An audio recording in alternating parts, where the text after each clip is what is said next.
àtúntò dé bí a ṣe ń dé kí gbogbo wa pé ẹ̀kaalẹ́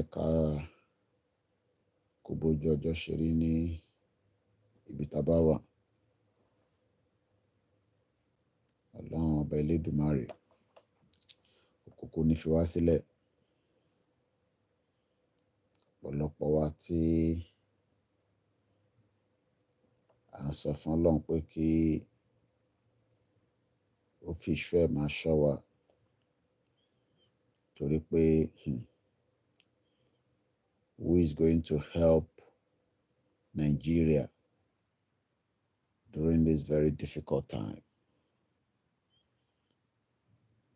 Mo kí wa pé ẹ̀kaalẹ́ lẹ́ẹ̀kan sí níbi tí olúkálùkù wa bá ti ń gbọ́ wa tí ẹ dẹ̀ ti ń wò wá. As we continue to tell our people, Nigeria is going through a very difficult time.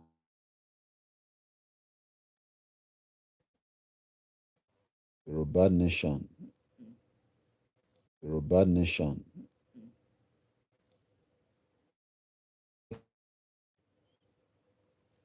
ẹ lè gbìyànjú láti slow it down ni. Nigeria is going through a very difficult time. And so many people knows that. But many Nigerians are living in denial that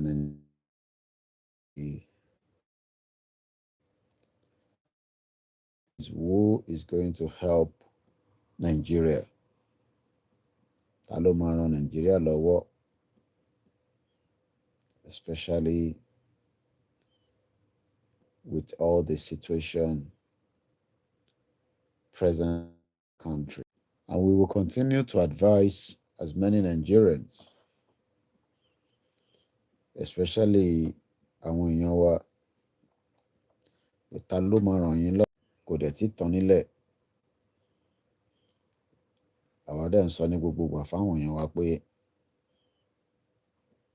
tí wọn náà bá wọnú òkùnkùn tó wà, pẹ̀lú ẹ̀ náà Nàìjíríà ò máa tí ì dá. Àdúrà pé Nàìjíríà máa dá, orí ẹ̀ làwọn ọ̀pọ̀lọpọ̀ ní Nàìjíríà ó sì máa ṣiṣẹ́. Ó kàn take time ni. But kò sẹ́ni kankan tó lè guarantee pé báyìí Nàìjíríà máa ṣiṣẹ́. Olúkálùkù kàn speculate ni. Speculation ni tó pọ̀ jù nínú ẹ̀.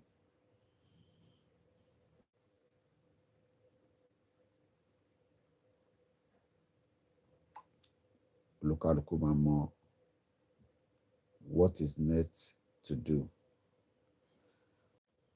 Ọlọ́run bá kó jẹ́ kílẹ̀ Yorùbá kó bọ́ kúrò nínú wàhálà tó wà nínú ẹ̀. Wàhálà tó ń bá ṣe wá fẹ́ sá kúrò nínú wàhálà yẹn, òun láì tí mọ̀ báyìí. Olúkálùkù kàn ń sáré lọ́tùn.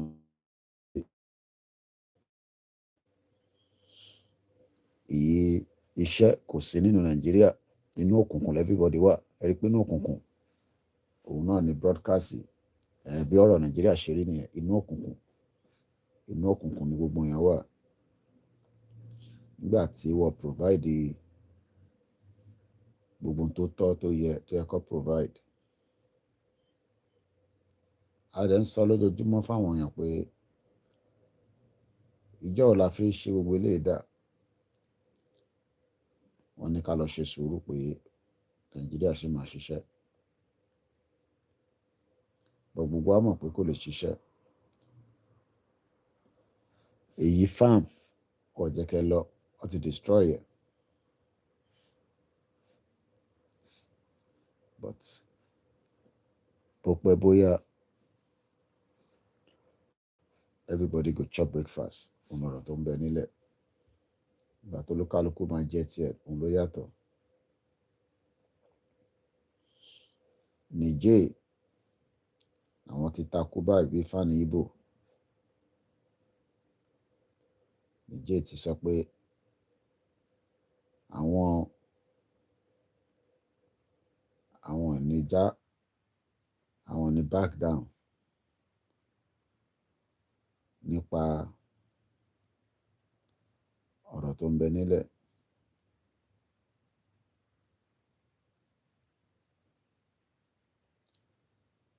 Niger ti takú, Nàìjíríà wà nínú òkùnkùn, wọn náwọn náà yọ òkùnkùn kúrò lára iná táwọn fún Niger, wọn náwọn fún electricity mọ́.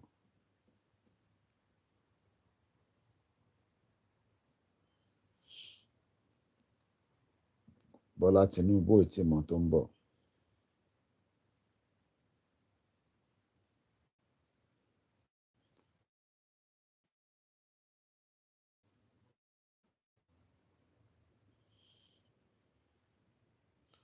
Àwọn ará Niger sọ pé àwọn ọ̀gbà wọn náà ti yan new prime minister gan sef. The new prime minister of Niger Republic, Ali Mahaman Lamidi Zain, was appointed earlier on by the military junta in that country.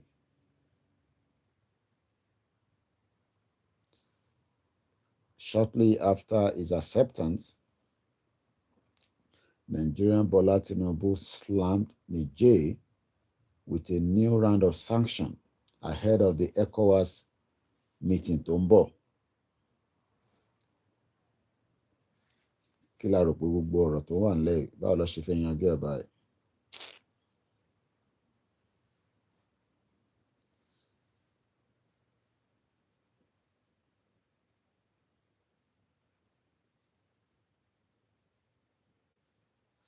Kí ló dé tí every military president tó ń bẹ ní inú Niger,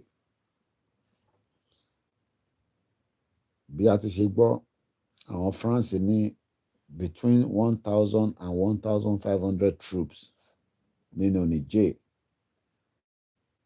pẹ̀lú drone àti warplane.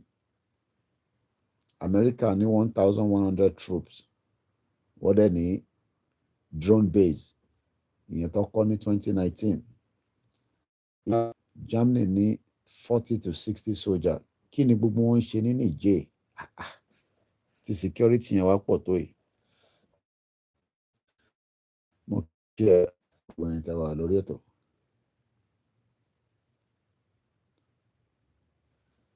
Gbogbo àná lákòókò ti gbọ́n táwọn Haúsá ń sọ fún Tinubu. Ẹja gbọ́n. A prisoner of history is that person who learns lesson from him. If only they recall what happened in Libya, in Afghanistan, and the devastating effect of interference into the internal affairs of a country, they would have acted differently. Rather than being prisoners of history, they opted to become prisoners of geography, where they feel they can look at a map, dissect that map, and cherry pick. Ecowas cherry picked and made Niger Republic a victim. Rather than looking at the other countries, there are 4 or 5 other countries that are under military rule now. When they took over their countries, Ecowas was active. They looked away because there was no clear vested interest around to protect. But with Niger, America is visibly interested. With Niger, UK is an interested party. With Niger, they can split fire for them to protect America and the UK. And they are making the biggest mistake of their lives. Let Thursday come. Let Ecowas move their own troops to decimate, to obliterate, and to destroy Niger. And they think other countries are going to just fold their own arms. They will not fold their arms. They are going to fight back. And they are underrating the war in the manner a camel underrates scorpion. Ask anybody who knows the desert very well. The smallest insect that gives camel the biggest headache in life is the scorpion. The moment a camel sees a scorpion, it runs like hell because the scorpion kills the camel in spite of the size. In this case, Niger is the scorpion, Ecowas will be the camel.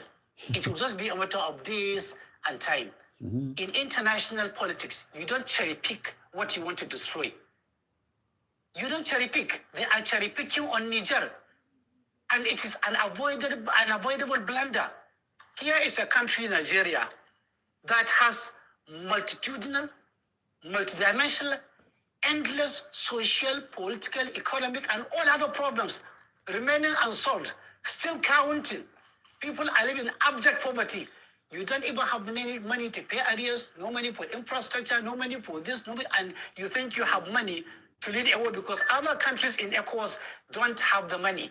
Nigeria will fund this war, and Nigeria doesn't have the capacity to fund this war. Òun lẹ ti gbọ́ yẹn, Nàìjíríà ò lówó, ó fẹ́ lọ jagun. Ìlú tó bá lówó kọ́ ló ń jagun. Ìlú tó bá ní owó kọ́ ló máa lọ jagun. Ẹ ní owó, ẹ fẹ́ ja ogun.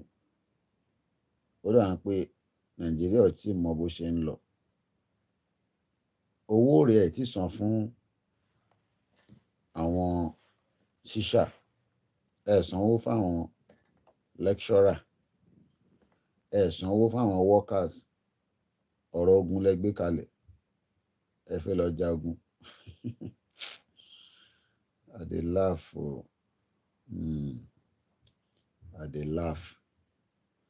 Nigeria government ò mọ priority wọn. Bọ́lá Tinubu ò mọ priority ẹ̀. Tó bá mọ priority ẹ̀ ni, a mọ̀ pé ìjà tó wà ńlẹ̀ yìí lórí ọ̀rọ̀ ECOWAS àti Niger, ó máa jẹ́ kí ọ̀rọ̀ self-determination kó tètè yá ni. Kíákíá ló máa jẹ́ kó yá tó ní pẹ́ gan sef. Bẹ́ẹ̀ ni Abdullahi, ó lè ní gbogbo wọn. Ẹ jẹ́ á máa gbọ́ ìjayà.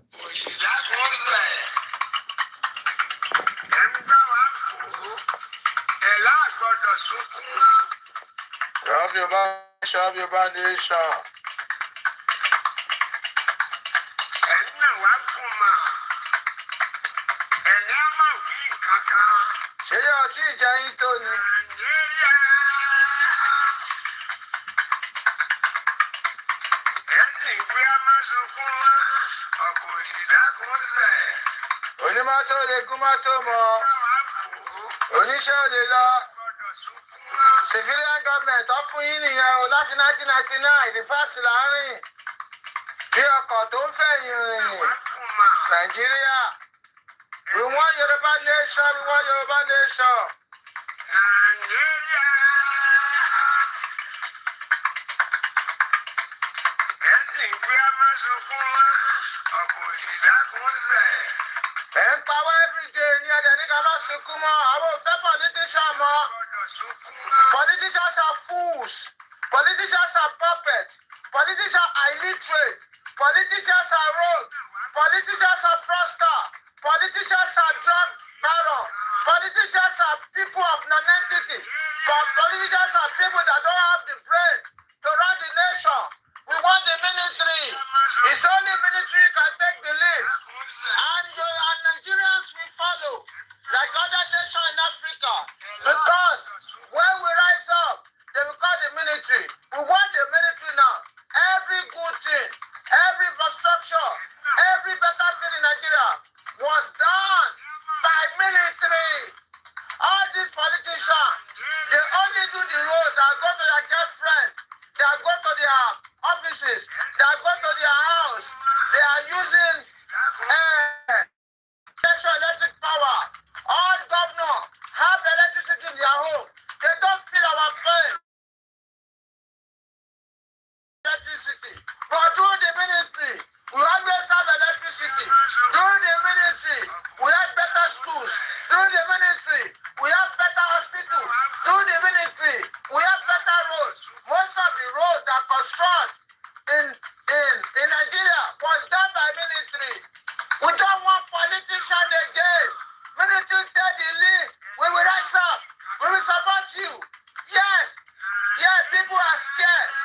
you are the one they will call to come and kill the masses. Please, rise up. You have to take over in Nigeria. Nigeria is not working. And when you take over, we want to break Nigeria to pieces. Yes, don't let this thing happen again. Buhari are stealing. Tinubu are stealing. Obasanjo are stealing. Good luck are stealing. Look at the good luck. There was a president was there. He's the one that advising us now. When he was there, he's a stupid man. And I'm not sure where every Ajawa. Àwọn òyìnbó wọ́n kọ́ mọ́ wọn bá ṣe máa develop. Ẹ̀yin kọ́ wa ọ̀gbà àṣírí owó níní. Ẹni á máa wí kankan. Yorùbá nation, thank you for opening our eyes. Ọ̀bí gbowó ṣá, ọba Akíntóyè. Educator, we need our rally. For Yoruba nation, we need our rally. Olórí wa, ẹ pàṣẹ. Yes, this is opportunity to get more followers to Yoruba nation. Ó ti sú àwọn ọmọ Yorùbá, olórí ẹ pàṣẹ. A ní ìdílé wa. Tinubu should not go to Niger. Òun náà lè lọ, kò tó bẹ́ẹ̀. Ọbẹ̀ pa àwọn Haúsá dànù. Ẹ̀sìn ìwé a máa sunkún wá, ọ̀pọ̀ òṣìdákùn sẹ̀. Kàyí ìmájì. Ẹ̀ ń gbá wa kó, ẹ̀ láàgbọ́dọ̀ sunkún wá. Àwọn kan sọ fún wa, wọ́n ní democracy is better than military. In Western war only, àwọn ò kì í jí owó. Àwọn ò kì í ṣe gbogbo ìwà jákujàku yẹn. Democracy cannot work in Africa. We need military. Àwọn nìkan náà ló náà create state. Àwọn náà ló lè divide ìlú because the creed làwọn ń lò. Politicians lè ṣe olè ní gbogbo wọn. Olè. Láti 1999, ṣé ilé ayé wa bẹ́tà? Láti 1999, tí democracy ti dé, ṣé ilé ayé wa bẹ́tà? Because òyìnbó ló máa tọ́jú owó, òyìnbó ló tọ́jú ilé wọn. Tó yẹ pé tí wàhálà bá dé, ibẹ̀ ló fẹ́ sá lọ. Ẹ̀yẹ politician dànù, we need military. External cannot penetrate them. Ọ̀pọ̀ ìdákùn sẹ̀. Ẹ̀ ń gbá wa kó. Ẹ̀ láàgbọ́dọ̀ sunkún náà. Ṣé yà ò sí yín ni? Wọ́n fi ìdíjọ́ gbé wọ́n ṣí wa. Wọ́n ní kí wọ́n gbàdúrà. Ṣé yóò fàdúrà jagun? Ìlú mélòó ló fàdúrà jagun? Bẹ̀tà ní tẹ̀rù. Ṣé ìbọn gbàdúrà? Ṣé àwọn gbàdúrà lọ́kọ̀ọ́gun wọn bá wa? Lọ́ ń ṣe wẹ́pọ̀. Wọ́n táwọn ṣe máa gbàdúrà. Ṣé èyí ṣe wẹ́pọ̀? Orí yóò pè ìgbà fún ìṣòro. Ẹ̀ láàgbọ́dọ̀ sunkún náà. Bábí bá ní sọ. We need our rally. We must commence our rally. Ẹ̀yin olórí, ẹ foríkorí. Rally gbọ́dọ̀ máa lọ. Kò sí ọ̀rọ̀ it's our right. It's our right for rally, agitation, to speak out. We have to speak out our mind. That is democracy. Ọ̀pọ̀ ìdákùn sẹ̀. Ẹ̀ ń gbá wa kó. Ẹ̀ láàgbọ́dọ̀ sunkún. Mọ́fì ìwò kò ní gbogbo eléyìí o, kò kàwé. Àwọn mọ́fì ò kàwé, ọ̀jẹ̀ ni wọ́n. Gbogbo kọ́tà ń sọ nínú Quran. Èdè ẹ̀rẹ̀ sọ́lẹ́dẹ̀ Yorùbá. Ifá sọ gbogbo ẹ̀. Quran rẹ̀ ń lọ gbé. Mọ́fì kò kàwé, is an illiterate. Kò wà recognized in society. Ọba Àwo is a foolish king. We are not respecting him and he is not relevant. Ebi ń pa Ọba Àwo. Àwọn àgbà burúkú ti gbẹ̀yìn ilé. Ìtọ̀kìtọ̀ lẹ́bàá máa gbọ́. Wọ́n ti gé tiwa lọ àgbọ̀. Tẹ̀bá dẹ̀ push wa. Ẹ máa kọ́ bá ọgbà ọmọ Odùduwà. Because àwọn ti wà nílẹ̀ Yorùbá kẹ́ tó dé. Ẹ̀yin náà wá kún mọ́. Ẹ̀yin á máa wí kankan. Ṣó possible?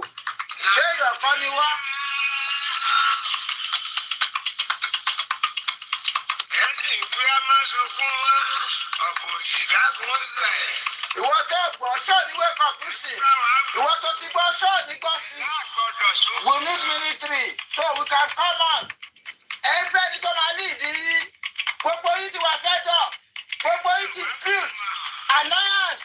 Hatred. Lẹ́yìn bó ṣe ń lọ. Bọ̀dé ẹ̀rẹ́yìn tó máa ní. Tó máa fi jáde. Tẹ́yìn bá dẹ̀ jáde. Military ló máa pè. We need the military to take the lead. We will follow them. We don't want corrupted military. Kò sí corrupted military mọ́. Ẹ gbà bẹ́ẹ̀. These are the young guys, the young fellow. One boy. One boy. They want the good thing for the citizen. And we want you to come out and divide it. You have to pieces Nigeria. Northern Nigeria or fair development or fair education or fair koko. Our mindset is not the same. Egba, our better, I beg you, Besayeda. I want very much. Ó yàtọ̀ síra wọn. Ẹ má fi kú oorun. Ẹ má fatawé ọ́ni. Ó yàtọ̀. Ẹ sì ní aláìwí nǹkan ká.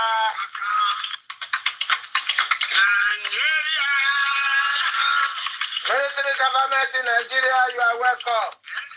Military government in Nigeria, you are welcome. We are tired and fed up of situation in Nigeria. Help the masses. Take the lead. We will follow you. That they will call you to come and kill them. Ẹ jẹ́ ká rán lọ́wọ́ àwọn tó wà pè pé kó wá pa wá ká lè pa wá náà. Àwọn Yorùbá ní ẹ̀rọ láwọn tó máa yan ní gbogbo wa. Táwọn bá dìde, mo mọ̀ pé ògbóyin máa já ní Burkina Faso. Ẹ máa já ní Niger. Wọ́n máa dìde. African nation, we want military government. Confront Ghana must overthrow. Gambia must overthrow. Senegal must overthrow. Sierra Leone must overthrow. Liberia must overthrow. Yes. Help Yoruba nation. Ẹ sì ní a máa rí nǹkan kan. Ìyá jẹ́ wá. Àti jẹ́wọ́ ẹ̀kọ́. Ẹ stop ẹ̀. You know, because some of us also have our own intelligence networks. Okay. Have met with some of the bandits. We have met with some of their high commanders. One or two who have repented. They have sat down with us, not once, not twice. They told us that one of the northern governors is the commander of Boko Haram in Nigeria. Boko Haram and the bandits are one and the same thing. They have a sophisticated network. During this lockdown, their planes were moving up and down as though there was no lockdown. Moving ammunitions, moving logistics, moving money, and distributing them in different parts of the country. They're already in the south, in the rainforest of the south. They're everywhere. They told us that when they finish these rural killings, they will move to phase 2. The phase 2 is they will go into the urban cities, going from house to house, killing prominent people. I can tell you, this is the game plan. By 2022, they want to start a civil war in Nigeria. Don't joke with what I'm saying. I have a PhD from... But in practical terms, so a weak center, very strong regions. Absolutely. Have you had a change of mind, therefore, about getting an independent Biafra? Because that's what I seem to be hearing. No, I've not changed my mind. An independent Biafra means going back to where we were before the white man came. Okay, so you're not talking about a federation when you say a confederation. You're not talking about a federation as part of Nigeria. You're talking about total independence. Absolutely. Complete independence. Now, is there anything that can happen that will make you change your mind about this particular direction? No. So it is either Biafra or nothing Or else. death. Or death. That's good. If push comes to shove, Yes. will you go to war? No, because truth is a far more potent and deadlier weapon than bullets and mortars. So no war. You've ruled out the... Absolutely no war. No war. When I say Biafra order, then I'll keep pushing. Either I am alive, I die in the process, I won't stop. Allow me to repeat, if you don't mind. Had sovereign national conference been convened by the powers that be, where every ethnic national, I said every, I don't care if there's 600, I don't care. Everyone is all the 500. everyone together to say, this is all, others can delegate, I don't know, powers to other people to attend on their behalf. Sit down to say, what type of country do we want? Sit down, discuss, agree. I can begin to perhaps submit to Is it too late? It is way too late. They've killed too many people. They've ruined too many lives. They've wasted too many souls. How do we bring those people back?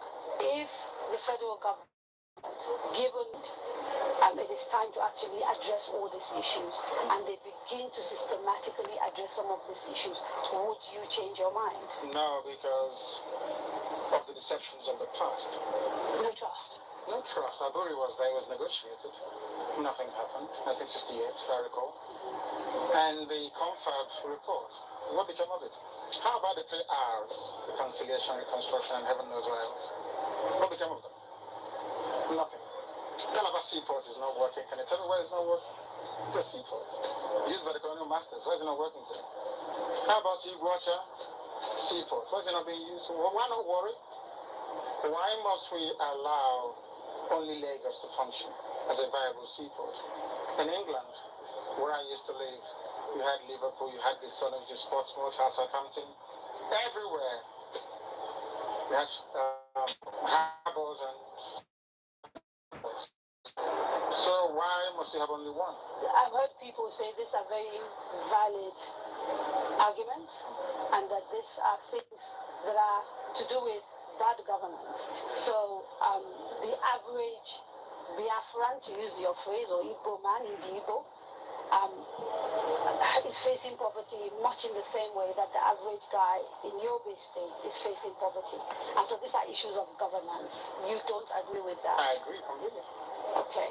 So if that is it, why isn't the agitation about tackling the problem, which is ensuring good governance, perhaps starting from locally? Because part of the allegations against is that you don't cut your political leaders in the East, and you'd like to blame Abuja for everything. Yeah. As far as you are concerned.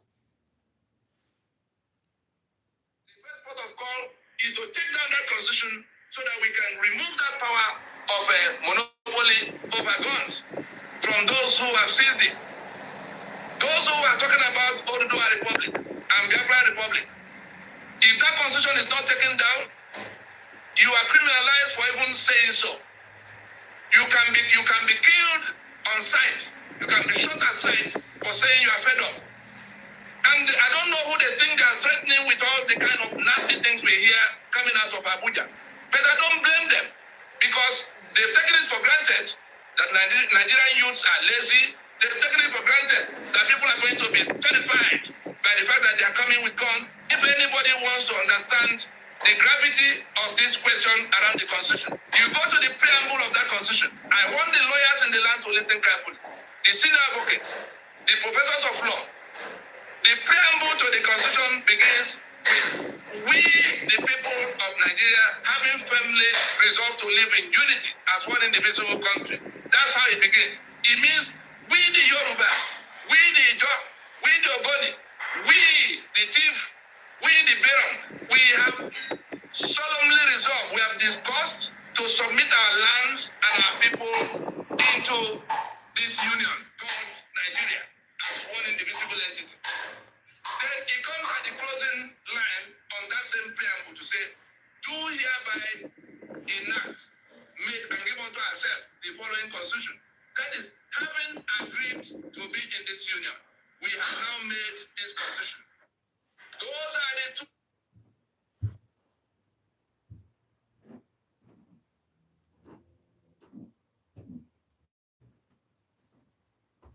Find the country going to pieces in your hand. The architect is an artist who builds who designs a house and does not take cognizance of the important factors in the circumstance.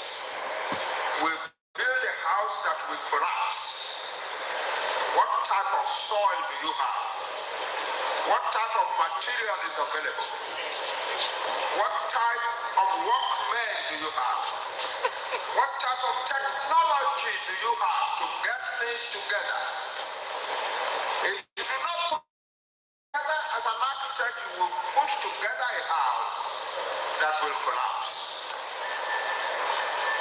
And so my summary of the weakness, the failings, the disastrous failings of leadership in our country is that our leaders have, the result is that we have gone from the very highest of our, it is to be wondered how much more a country can take in mishandling that Nigeria has taken before it breaks up. So, I have seen this country succeed a lot. In 1982, I was a young senator in the Nigerian Senate. I was also an academic. And as a result of the... Well, this is just a very short one, and we can only say, who is going to help Nigeria? As everything, they go left, right, left, right. The news out every day is not a very great one. But I hope that Nigerians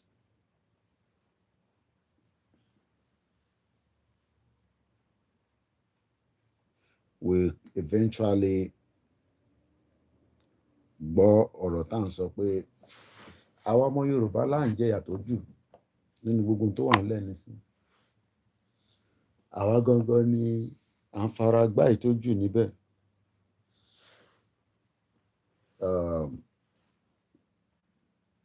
That's all I can say. We're running a test every day. When we switch on our backup YouTube, a rí pé ọ̀pọ̀lọpọ̀ yín ẹ̀ kì í join ẹ̀ bí a torí pé ẹ̀ mọ link yẹn láti fi darapọ̀ mọ́ channel yẹn. It is important that kẹ́ ní backup channel yẹn lọ́wọ́ so that tá bá lọ live lórí ẹ̀, you will be able to also know as quickly as possible. Àti wà on lórí channel yẹn for more than 10 minutes ká tó switch on eléyìí. That is again the channel. We expect and we wish as many of you would have that channel. Tí ráwọn méjì mẹ́ta tó darapọ̀ mọ́, but it seems as many people wọ mọ̀ nípa ẹ̀ torí pé orí eléyìí nìkan lè máa expect pé a máa go live. Orí backup channel wa tí a tún ràn lálẹ́ as a test, I realized pé many of you did not join. So I might end the Koiki Media. The backup channel will run for another 10-15 minutes títí di 12:15. So eléyìí tẹ́ ń gbọ́ nísìn lórí Koiki Media will come to an end while we will run the backup channel for the next 10 minutes, maximum 15. So ẹni tó bá sì fi gbọ́ ọ̀rọ̀ tó kù tá à ń sọ lọ, ẹ lọ sí orí líǹkì tí ó wà lórí comment section láti lè continue ibi tá tó bá ti di aago 12 a máa pa ilé, but the backup channel will run for 10 minutes to 15 minutes maximum so that ká lè continue to run the test. That is the only way. Gbogbo ẹni tó bá ń béèrè òun náà ni líǹkì tẹ́ ń rí ní comment section. Tó bá ti rí ní tẹ̀lé ka comment síta, tẹ́ bá ti gbọ́wọ́lé líǹkì yẹn, it will take you to the backup channel. And this is how we're going to end it now. Thank you so much.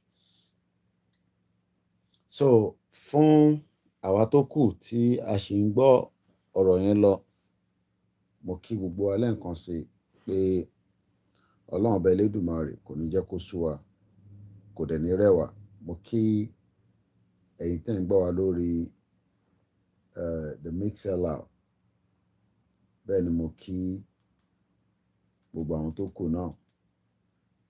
ìran Yorùbá máa bọ́ náà pẹ́rú, kò sí bí ó ṣe lè pẹ́ tó, a máa bọ́lẹ̀ kúrò nínú oko ẹrú tá wà nínú ẹ̀, bọ́ fẹ́ bọ́kọ̀, torí pé ìran tí Elédùmarè dá ni wá, ó dá wa dáadáa. Ẹ ṣé bàbá wa Kúnlé, mo kí ẹ̀yin tí ẹ ti darapọ̀ mọ́ wa lórí backup channel yẹn.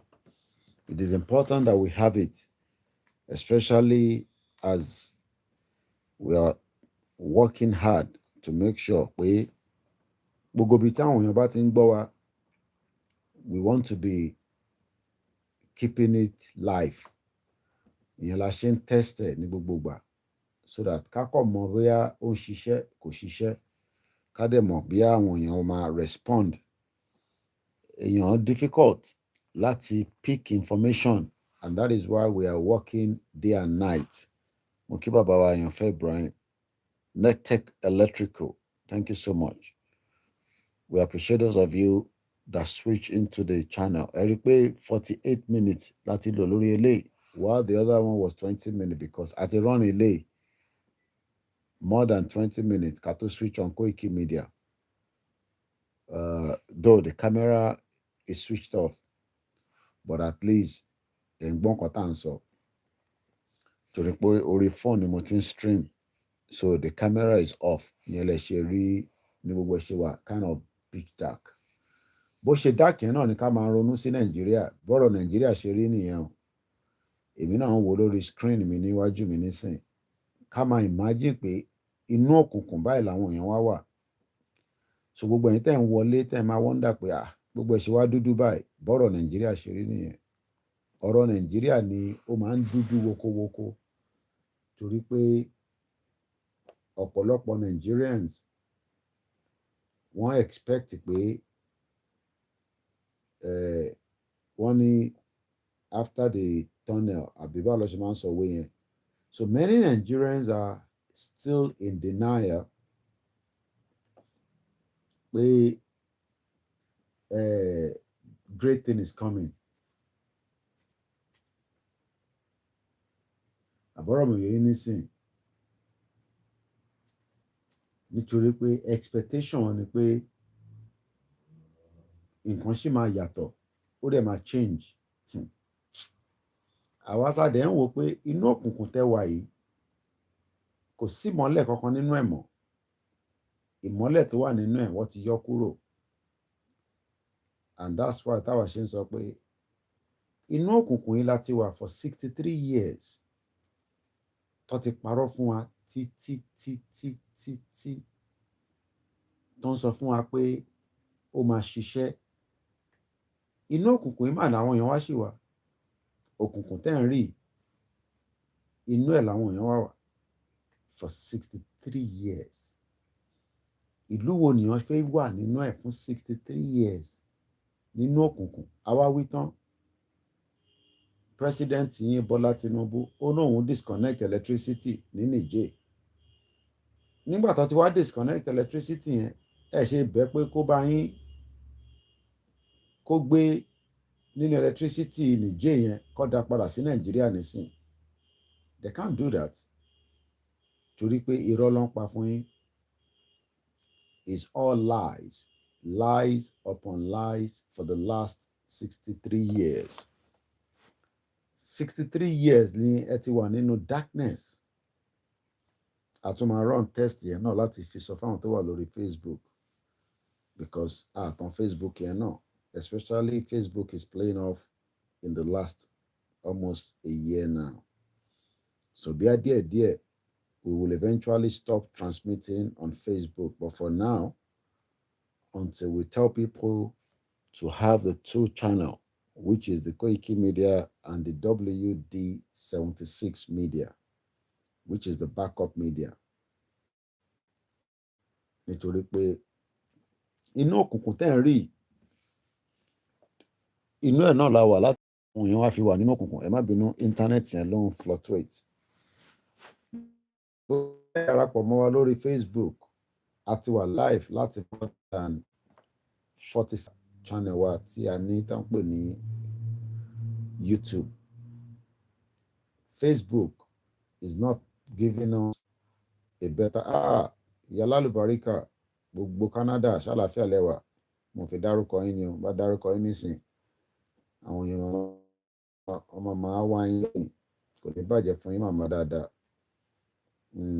èyí tẹ́ fi ránṣẹ́ sí mi nígbà yẹn òun náà mo fi ń bá yín sọ̀rọ̀ báyìí wàláì mo lè ṣe screenshot ẹ̀ kí n send ẹ̀ sí yín torí pé èèyàn dáadáa ni yín ọ̀pọ̀lọpọ̀ mọ̀ pé in táwọn èèyàn fún wa pé ká fi ṣiṣẹ́ Yorùbá Nation òun náà lákòókò ṣì ń lò títí di wákàtí torí pé in tó bá fún yàn pé ẹ máa fi ṣiṣẹ́ òun náà la gbọ́dọ̀ gbé dání and that is exactly what we have done in 3 years. So mo dúpẹ́ lọ́wọ́ yín o ìyá dáadáa even after ti gbogbo ọ̀rọ̀ Yorùbá Nation tó fẹ́ pín sọ́nà 6 sí 2 nígbà tí dagboru dé ọ̀pọ̀lọpọ̀ yín sì dúró torí pé ìgbàgbọ́ tí ẹ ní sí wa ẹ jẹ́ kí gbàgbọ́ yẹn kó lọ and that is why ti bá ń wo àwọn tí a jọ bẹ̀rẹ̀ ìrìn àjò yìí ní kó tó di pé dagboru máa ń dé mo máa ń wọ́ndà pé ṣérú àwa nísìn la máa parọ́ fún yín nígbà tí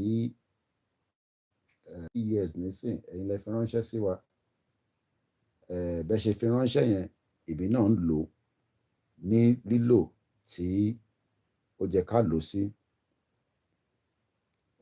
mo fẹ́ kẹ́ lọ wo orí messenger yín ẹ rí i pé mo ti send ẹ̀ síbẹ̀ kẹ́ wá imagine tó bá jẹ́ pé èèyàn tó ń ṣe genuine mo kíyà mi Princess Awoniyi ìǹtẹ̀fi ránṣẹ́ sí mi yẹn mo lè ti tà á kí n tún máa ní káwọn ọmọ Yorùbá dáwó mi fún mi lótìtọ́ machine kan kì í tó ẹni tó bá jẹ́ mídíà bọ̀ mo dúpẹ́ fún àdúrótì yín látijọ́ tí mo ti mọ̀ yín picture mi àti Ìgbòho òun lẹ gbé sára ẹ̀ẹ́dẹ̀ yọ kúrò ẹ̀ẹ́dẹ̀ doubt wa so mo máa ń yà mí lẹ́nu táwọn kan ẹ̀ka lẹ́ grandma táwọn kan bá wá sọ fún wa pé iṣẹ́ tèmi bẹ̀rẹ̀ ní 2019 títí di wákàtí ìyẹn wá compromise ọ̀rọ̀ yẹn máa ń dàbí pé kí la fi wá compromise fún a ní láti wà compromise a dẹ̀ ní láti parọ́ a ní àìtí gba country ṣé kí n jáde kí n máa sọ pé a ti gba country tí àìdẹ̀ ti gba country ṣé kí n sọ fáwọn èèyàn pé adelé ń bọ̀ tí mo dẹ̀ mọ̀ pé rọ́lọ́pàá ìkan irú ìyẹn làwọn kan fẹ́ ká máa ṣe so that kí ni wọ́n lè dùn ká lè satisfy wọn kọ́ lè máa mọ̀ pé a wà pẹ̀lú wọn wọ́n wá nítorí ẹ̀ ń kọ́ gbogbo àwa tí àwọn tí ń support àwọn ò ní ṣe support yẹn mọ́ ní yá di support yín mú torí pé àwa kan orí ìrìn àjò tá dúró sí no going back ni we have decided to stay put. I hope I've not go back. Má bínú mo ti disconnect the transmission ni okay ó dà pé ó ṣì wà on o ó ṣì wà on okay ó dà pé mo ṣì wà on má bínú there was a bit of movement there mo mọ tó ṣẹlẹ̀ but there was a bit of movement mo mọ tí mo lọ tẹ̀ lórí laptop mi nísìn but I hope we're still on anyway. I just hope we're still live on Facebook and check it. So lẹ́ẹ̀kan sí mo kí gbogbo wa kọ́ lọ́wọ́n ọba Elédùmarè àwa ti takú ti Jésù lọ́rùn pé Yorùbá Nation síbi tá à ń lọ mọ́ àníṣẹ́ méjì ṣẹta gbé dání náà ni láti máa ṣe promotion ẹ̀ láti máa polongo ẹ̀ láti máa lára wa lóye torí pé èmi náà ń lẹ́yìn lójoojúmọ́ látara gbogbo imú kí bàbá mi Bóyè Máyùgbà gbogbo ẹ̀yin tí ẹ wá ń jókòó sórí Facebook nìkan ẹ má yẹ kó jẹ́ pé orí Facebook nìkan ni because Facebook is not our platform YouTube is not our platform, but let us continue to make sure pé ibi tá a bá wà ẹ tẹ̀lé wa lọ síbẹ̀. Ẹ má jẹ́ kí ọ̀kankan divert mind yín. Mo kí bàbá wa Olúwọlé Olúwarótìmí. Ẹ má jẹ́ kí anybody divert mind yín. We are on the right track. Mo kí bàbá wa Dékúnlé Ògúns, Yorùbá Nation not going back. Bẹ́ẹ̀ni. Ẹ má jẹ́ kí anybody change mind yín pé àwọn gbé adelé kan bọ̀. Irọ́ ló wà ń bẹ̀. Sí nǹkan kan tó ń jádelé. Tinubu ló wà lórí ìjọba. A dẹ̀ máa negotiate pẹ̀lú ẹ̀ ní. Ó dẹ̀ gbọ́dọ̀ gbọ́ tiwa. And that's the fact. But kíyàn kan wá sọ fún yín pé mo kí ìyá wa Comfort Adéjọrò Ẹ̀kálẹ́mọ̀. Kíyàn kan wá jókòó níbì kan kó sọ fún yín pé wọ́n ń gbádé labour nígbà tí ìjọba kan ṣì wà lórí àlééfà. Ẹ̀pọ̀rọ̀ yẹn ò make sense. Ẹ̀pọ̀rọ̀ yẹn kò add up. And this is the difference between us and them. But bó pẹ́ bóyá gbogbo ọmọ Yorùbá máa gẹ́ẹ̀tì message yẹn. Àwọn kan find it difficult láti ní understanding in tá à ń sọ nítorí pé wọ́n ti believe pé ìtọ́ ti fún wọn síwájú pé irọ́ ni gbogbo wa ń pa nísìn.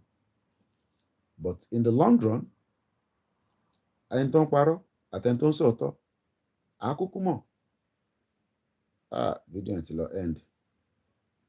Ó ti dá gbogbo ẹ̀rù lẹ́ẹ̀kan. So bí mo ti ṣe sọ fún wa, ẹ jẹ́ ká fi ọkàn balẹ̀. Ẹ jẹ́ ká nígbàgbọ́ pé Ọlọ́run ló ń ṣiṣẹ́.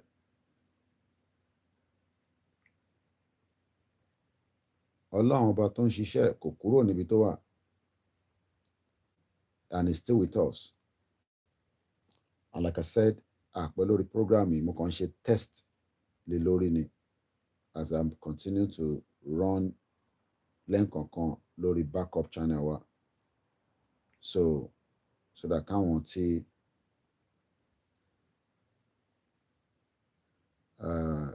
nígbà míì tí wọ́n bá wà aware pé we are on. So it's all about that. Mo kí gbogbo wa lẹ́ǹkan sí. Ọbẹ̀ Elédùmarè kò ní fi wá sílẹ̀. Ó rán yín lá máa sún. Tó bá tún di ọ̀la láṣẹ Èdùmàrè a tún pàdé nígbà tá a bá bẹ̀rẹ̀ ètò tí à ń ṣe lọ bí a ti ṣe ń ṣe ní gbogbo ìgbà. Bí a ti ṣe ń educate gbogbo ara wa. Èmi ò mọ kankan. Èmi náà ń learn láti ara ẹ̀yin tí ẹ̀ ń gbọ́ wa. Inú comment yín làwa náà máa ti lọ fi ṣe research. Inú call tẹ́ ń pè òun làwa náà fi ń mú ọ̀rọ̀ jáde pẹ̀lú ìtí àwa náà bá gbọ́ ní gbogbo orí tó ń lọ ní amóhùnmáwòrán ní gbogbo àgbáyé. Ẹ jẹ́ ká fọkàn balẹ̀. Kò sí bó pẹ́ bóyá ìjọba tó wà lórí àlééfà àwọn náà ní àsìkò. Wọ́n ní time tí ìjọba wọn máa fi tán. Tó bá ṣe dáadáa tí ìran Yorùbá bọ́ a máa gbóríyìn fún wọn. Bó bá dẹ̀ ṣe ní the other way round tán ní wọn ò ní jẹ́ kí ìran Yorùbá bọ́ it still doesn't matter. Bó fẹ́ bọ́kọ̀ Yorùbá nation cannot be stopped by anybody. Kò sẹ́ni tó lè dá dúró. Kò sẹ́ni tó lè hold it back. Yorùbá nation will come. It is just that ìgbà tó fẹ́ dé gangan tó máa wà officially òun láì tí mọ̀. But in the long run, everybody will get the message. And we are now 12:15 bí ṣe sọ. Ibi tá máa fi ètò yẹn sí ní gbogbo platform ìsìn ní. We'll start again tomorrow by God's grace. Orin ayọ̀ la máa sùn. Ọláyẹmí Kóìkí lèmi jẹ́ tí gbogbo yín mọ̀ sí Kóìkí Media, bringing the world closer to your doorstep. Èyí á máa jẹ́ ọjọ́ 9 oṣù kẹjọ nínú ọdún 2023. A ti ṣe meeting kan pẹ̀lú àwọn mega rally lágbára Ọlọ́run. Rally máa jáde ní September ní United Nations. A sọ̀rọ̀ lé lórí dáadáa ìyẹn ní ọ̀la nígbà tá a máa sọ fún yín. Ẹ má bínú pé a náà máa wá sí orí ètò lálẹ́ àná arákùnrin wa kan náà wọn náà kú, Akeem ló ń jẹ́, Comrade Akeem, lára àwọn Yorùbá Nation ni. So I was in that meeting. Then there was also the meeting of the so kò sí bí ṣe fẹ́ ṣe program. So we must also remember that to our fún meeting program the promise United Nation. Good night.